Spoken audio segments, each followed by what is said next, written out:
Hello friends, आप सबका welcome आपके अपने यूट्यूब चैनल पर। अब देखो, कोई धन चक्रवर्ती ब्याज की दर से किसी निश्चित समय में n गुना हो जाए।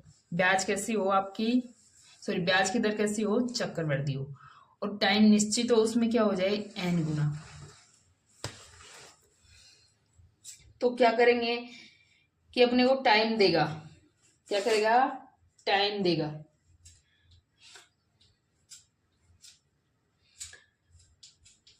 तो उस n गुना हो रही है, n गुना हो रही है ना, तो n की पावर क्या आ गई, a, और a क्या है, यहाँ समय है।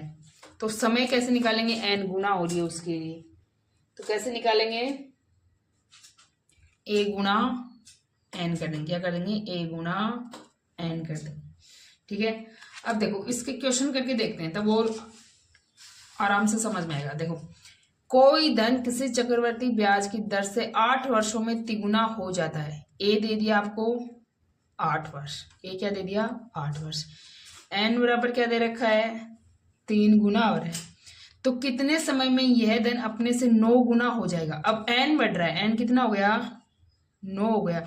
अब 3 को 3 से मल्टीप्लाई किया तो क्या आ जाएगा आपका, 9 आ जाएगा।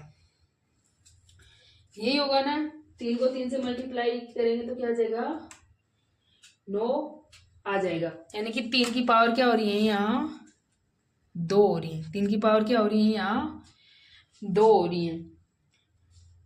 तो अब समय कैसे निकालेंगे, इस टाइम को किससे कर देंगे, यहाँ 2, यहाँ पावर 2 भी है, 3 को 3 से मल्टीप्लाई किया तब 9 हुआ ना, तो 8 को अब क्या, ये 2 आ गया, तो इस 8 को क्या किससे कर दो, 8 गुना a गुना n कर दो, यानी कि 8 गुना 2 बराबर क्या आ जाएगा, 16 वर्ष आ गया।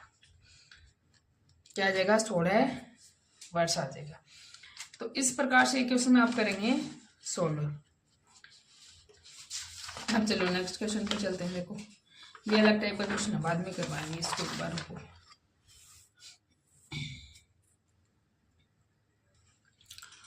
अब देखो नेक्स्ट क्वेश्चन है, कोई धन किसी चक्रवर्ती ब्याज की दर से 7 वर्षों में 2 गुना हो जाता है। टाइम दिया आपको 7 साल, टाइम कितना दिया है, 7 साल, और कितना हो रहा है, n बराबर 2 हो रहा है, और a बराबर क्या है, 7 साल है। उसी दर से वह मूलधन कितने वर्षों में 4 गुना हो जाएगा। अब n की वैल्यू कितनी हो रही है, 4। अब ये 2 की पावर 2 हो गई ना, 2 है ना, तो 2 को मल्टीप्लाई 2 से करते हैं तो 4 आ गया। अब ये क्या कर देंगे, a मल्टीप्लाई n, तो 7 गुना 2 बराबर क्या गया, 14 वर्ष। ठीक है, इस प्रकार से इन क्वेश्चनों को करना आपको। इस टाइप के क्वेश्चन है वो एग्जाम में बहुत रिपीट होते हैं। इतने गुना हो रहा है इतने टाइम में, तो बताओ वो इसका इतने गुना कितने समय में हो जाएगा। तो इस प्रकार से सोल्व कराएंगे। अब देखो इसी सीरीज में नेक्स्ट क्वेश्चन, कोई धन 8 सही 1/3 वर्षों में 6 गुना हो जाता है। समय दिया आपको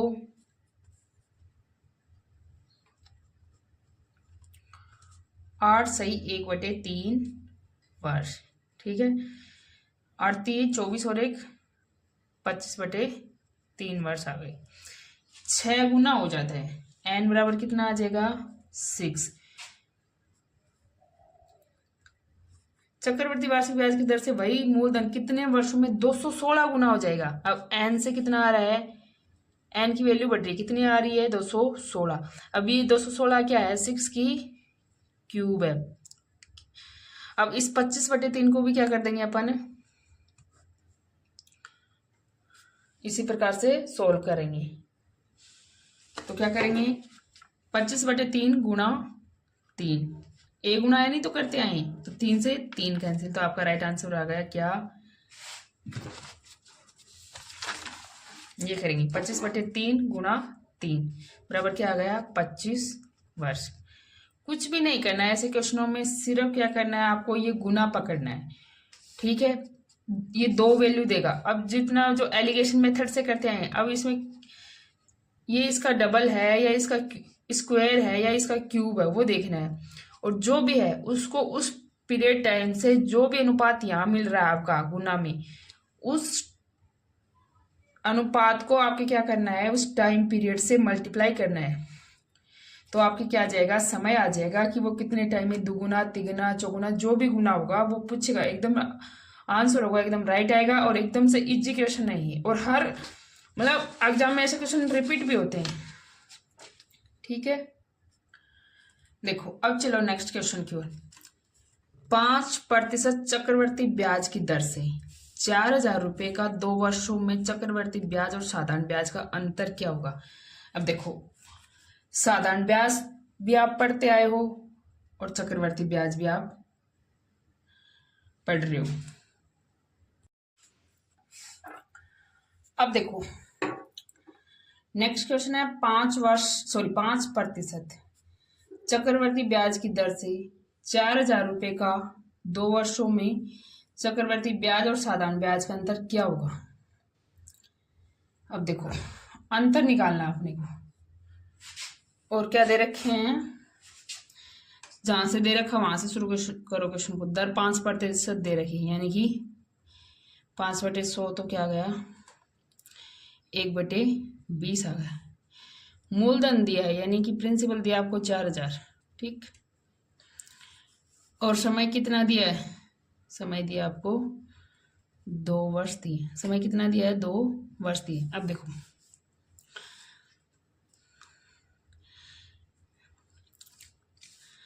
ये करते हैं कि 4,000 का एक साथ क्या निकाल रहे हैं, सरल ब्याज और चक्रवर्ती ब्याज 2 साल का। अब देखो तो दर लगा दो 1/20, तो 1/20 करेंगे 4,000 का, तो 20 दूना 40 यानी कि 200 आ जाएगा। और इसका भी 1/20 कर दो तो ये भी क्या आ जाएगा, 200 आ जाएगा। और अब इस 200 का 1/20 करेंगे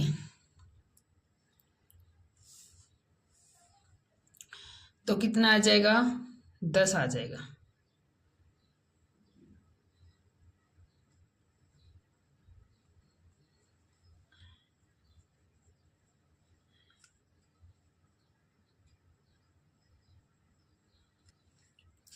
ठीक है, अंतर निकालना है। अब देखो ये तो हो गया आपका क्या, साधारण ब्याज, और अंतर कितना हो गया, 10। तो 400 रुपये तो क्या आ रहे हैं, ब्याज के, साधारण ब्याज के, ऐसा ही। और कंपाउंड इंटरेस्ट या चक्रवर्ती ब्याज कितना आ रहा है, 410। तो अंतर कितना हुआ है, 10 हो गया। ठीक है, अब देखो नेक्स्ट क्वेश्चन। नेक्स्ट क्वेश्चन है 13,000 रुपए का 10% वार्षिक चक्रवर्ती ब्याज की दर से, रुपए कितने दिए आपको, मूलधन 13,000। मूलधन कितना दिया आपको, 13,000। दर कितनी दे रखी है, 10%, यानी कि 10/100। तो क्या आ गया, 1/10। और समय कितना दिया है, 3 वर्ष। समय कितना दिया आपको, 3 वर्ष। वही बात निकालनी है, साधारण ब्याज और चक्रवर्ती ब्याज में अंतर निकालना है। तो जैसे अपन करते हैं, निकाल लो। 13,000 है,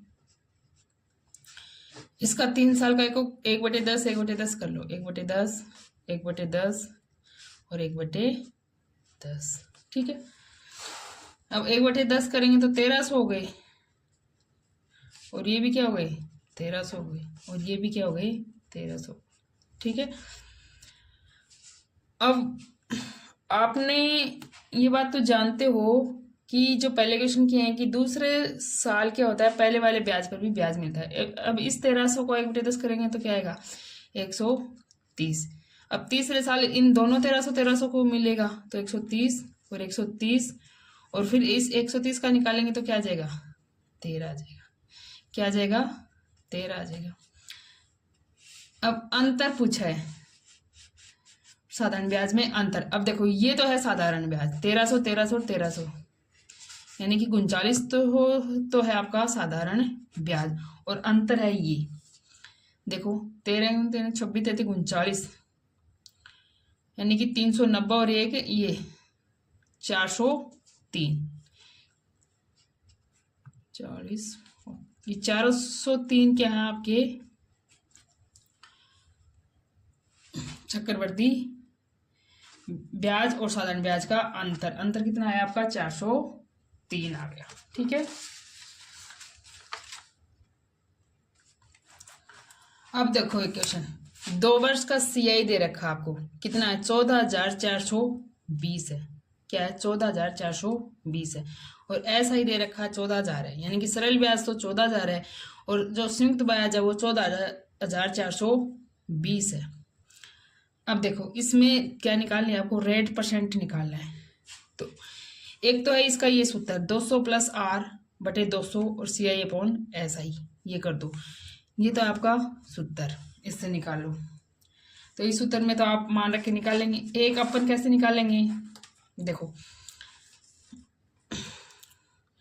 सिंपल इंटरेस्ट दिया है कितना 14,000 दिया है, यानी और साल दिए आपको 2 साल, तो 14,000 को 2 भागों में बांट लो। सिंपल में तो 2 बराबर भाग होते हैं, ये कोई अमाउंट है, इसका 2 साल का ब्याज हो रहा है 7,000, टोटल हो गए 14,000।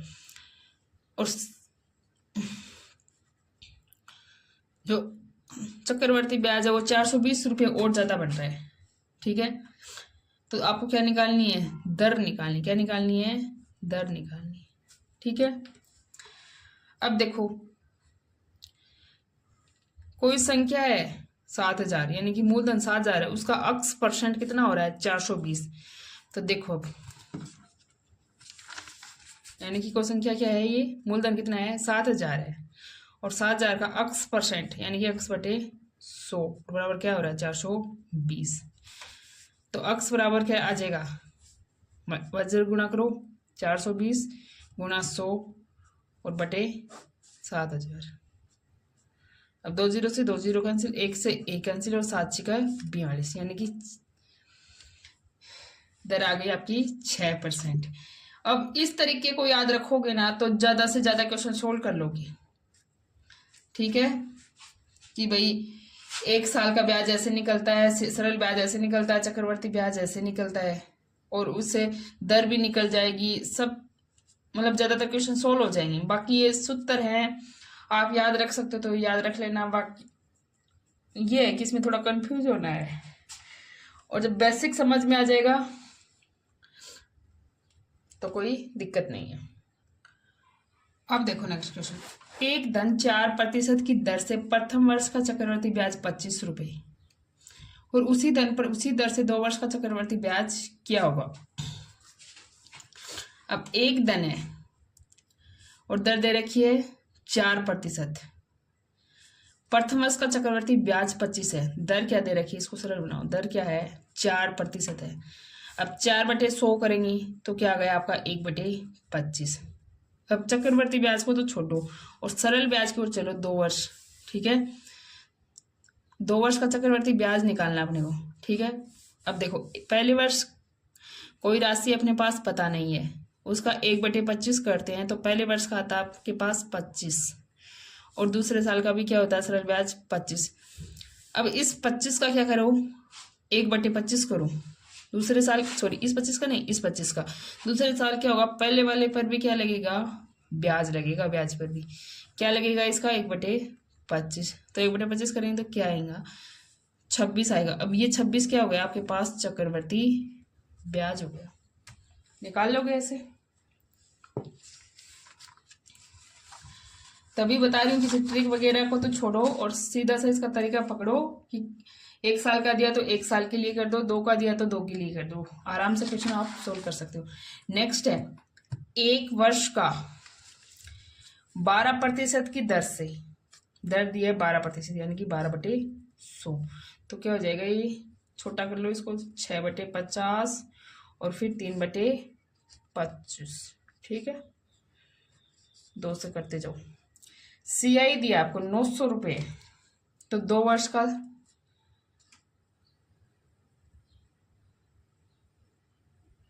CI नहीं है ये, ऐसा ही है, ऐसा ही 900 है।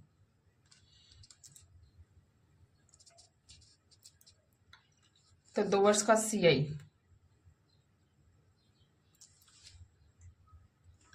1 वर्ष का 12% दर से CI 900 रुपये, 2 हाँ CI था, ये क्या था CI था। 1 वर्ष का CI इतना बनता है 900 रुपये, तो 2 वर्ष का CI कितना होगा। अब दर दे दिया आपको, है ना। अब अपन CI को तो छोड़ो, सरल ब्याज पर चलो। ये कोई अपने पास अमाउंट है और इसका जो 3/25 करते हैं तो पहले साल बनता है अपने पास 900 रुपये। क्या बनता है? 900 रुपये। अब दूसरे साल भी वही चलेगा, वही 3/25 करेंगे। क्या करेंगे? 3/25, तो क्या होगा अपना 900 आ गया। अब दूसरे साल क्या होगा? इसका भी क्या बनेगा? 3/25 बनेगा। अब 900 का 3/25 करो भाई, तो 900 गुणा 3 और बटे 25। अब 25 × 75 और 15 बच गए और 25 की 150, 25 × 75, 5 80 और 10 90, हाँ, और 15 बचे और 25 की 150 और 36 72, 36 108, यानी कितना आ गया आपका? 108 आ गया। क्या आ गया? 108। अब 2 वर्ष का CI निकालना है तो 900 900 1800 तो ये हो गई और एक हो गई 1900 1908। 2 वर्ष का CI क्या आ गया आपके पास? 1908 है, वो 2 वर्ष का CI हो गई। ठीक है, आराम से समझ लेना इन क्वेश्चन को। देखो, किसी धन का दूसरे वर्ष का साधारण ब्याज 400 है। दूसरे वर्ष का साधारण ब्याज दिया आपको 400 है। अब कोई भी धन है, अपने को नहीं पता, उसका दूसरे वर्ष का साधारण ब्याज कितना है? 400। तो ये मान लो कि पहले वर्ष का भी क्या हो गया? 400 ही हो गया, तथा दूसरे वर्ष का चक्रवर्ती ब्याज 450 है। ये आ रहा है आपका 450। तो ब्याज का वार्षिक दर परसेंट क्या होगा? अब देखो क्वेश्चन को ढंग से पढ़ो। किसी धन का दूसरे वर्ष का साधारण ब्याज 400 है, ठीक है, ये 400 है, तथा दूसरे वर्ष का चक्रवर्ती ब्याज 450 है। ये क्या हो गया? 450। तो ब्याज का वार्षिक दर परसेंट क्या होगा? तो ब्याज का क्या निकालना है? वार्षिक दर परसेंट निकालना है। तो कैसे करेंगे इसको? ये मान के चलो कि दूसरे वर्ष का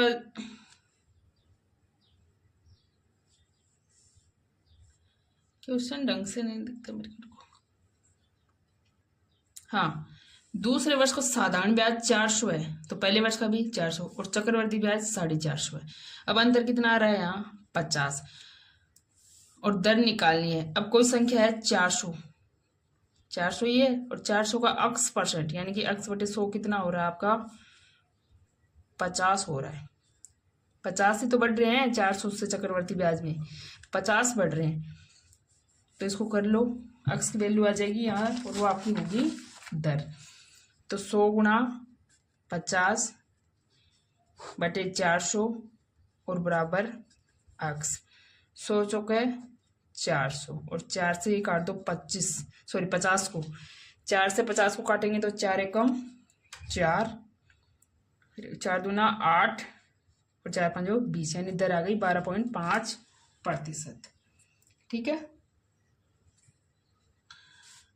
अब देखो 2 साल का SI दिया आपको, साल है 2, रुपये कितने हैं? 15,000, और CI दिया है 2 साल में 15,900 रुपये। CI कितना दिया है 2 साल का? 15,900 रुपये। अब कोई भी आपको क्या निकालनी है? दर निकालनी। क्या निकालनी है? दर निकालनी। अब अपन 15,000 को 2 किस्तों में बांट लो, 7,500 और 7,500 हो गई। ये कोई अमाउंट थी अपने पास, इसका 7,500 और इसका भी होगा 7,500। अब CI कितना हो रहा है? 15,900, यानी कि 900 और बढ़ रही। ठीक है, अब देखो वही सेम 7,500 का अक्स परसेंट क्या हो रहा है? 900 हो रहा है। 7,500 का अक्स परसेंट क्या हो रहा है? 900 हो रहा है। तो कर दो ये 7,500 गुणा अक्स बटे 100 और बराबर 900। अब अक्स की वैल्यू निकालो यहाँ से, 900 गुणा 100 बटे 7,500। 2 जीरो से 2 जीरो कैंसिल, 25 75 और 25 चौके 100 और 3 तिया 9 और 3 चौके 12, यानी कि दर आ गई आपकी 12%। ठीक है, नेक्स्ट देखो, क्वेश्चन देखने में बड़ा है पर आपको घबराना नहीं है, सरल सा क्वेश्चन है, आप आसान से कर सकते हो। ठीक है, ब्याज की किसी वार्षिक दर से किसी धनराशि का 1 वर्ष का साधारण ब्याज 260 रुपये है। किसी धनराशि का, कोई भी धनराशि है, उसका 1 वर्ष का ब्याज आ रहा है आपके पास 260, तथा उसी धनराशि का 2 वर्ष का चक्रवर्ती ब्याज, यानी कि अपने पास कोई ये हो गया 2 वर्ष का है, इसका मतलब इसकी 2 किस्त बननी है। ठीक है, इसका पहले साल का साधारण ब्याज 260 है तो दूसरे साल का भी 260 हो गया। और चक्रवर्ती ब्याज आ रहा है आपके पास 540.80, 540.80 ये आ रहा है आपका कंपाउंड इंटरेस्ट।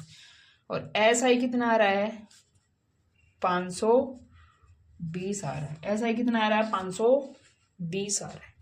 अब देखो अंतर कितना है इसमें, 540 और 520.80 का है, सॉरी हाँ 20.80 का है। अंतर कितना आ रहा है दोनों का 20.80। और ये 20.80 क्या हो रहा है यहाँ, दूसरे साल का चक्रवर्ती ब्याज। ठीक, अब देखो 260 का ये क्या हो जाएगा, अक्स परसेंट हो जाएगा। तो अक्स की वैल्यू आ जाएगी 260 गुना अक्स बटे 100 बराबर क्या आ गया 20.80। अब 20.80 को गुना कर दो किससे 100 से और बटे 260 और ये आपका अक्स के बराबर ना। अब ये पॉइंट हटाओ तो 100, अब 100 से तो आपका 100 गया।